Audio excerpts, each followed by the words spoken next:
Because this hybrid is the ultimate weapon against both vampire and werewolf, that means that someone in our midst has arranged for this hybrid to arrive in order to wipe out the other race.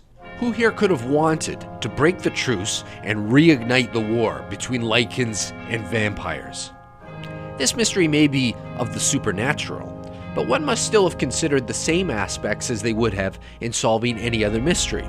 Who had the motive, the means, and the opportunity to summon the power of this weapon, this vampire-werewolf hybrid?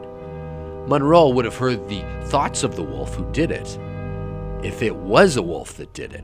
At least, if it was any other werewolf than Kenneth, of course, who's the only one who can block his thoughts from the rest of the pack.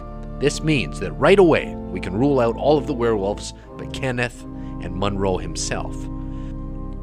But Monroe was able to hear some of the thoughts of the hybrid, who came here under orders from someone he called Mistress.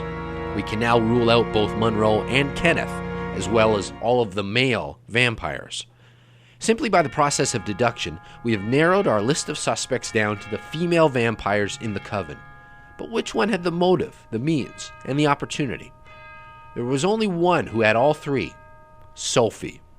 But why would she want to break the peace treaty and summon this weapon to attack the Lycans?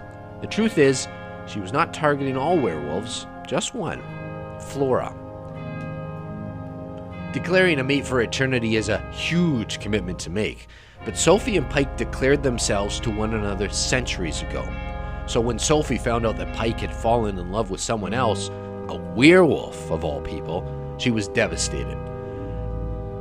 Never one to hug a pillow and sob through it, she decided she needed to remove the threat that was Flora, while at the same time hurting Pike as badly as he had hurt her.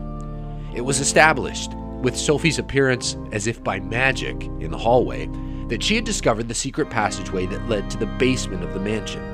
There, she found the remnants of an experimental project started by the leader of the coven, Cirrus, decades earlier.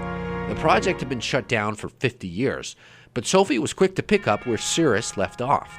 She tracked down the scientist originally working on the project, Dr. Quartz, who, to her delight, had completed the hybrid weapon in spite of Cirrus. She paid the scientist well and requested that the hybrid infiltrate the wolf pack. When the time was right, the hybrid was to kill Flora. After she was gone, Sophie would confess to Pike and revel in his horror at what she had done. From there, they could continue on their immortal lives as mates, without Pike's betrayal hanging over their heads. Sophie is guilty of summoning the hybrid vampire werewolf. Now the only thing left to do is to determine what will be done with her.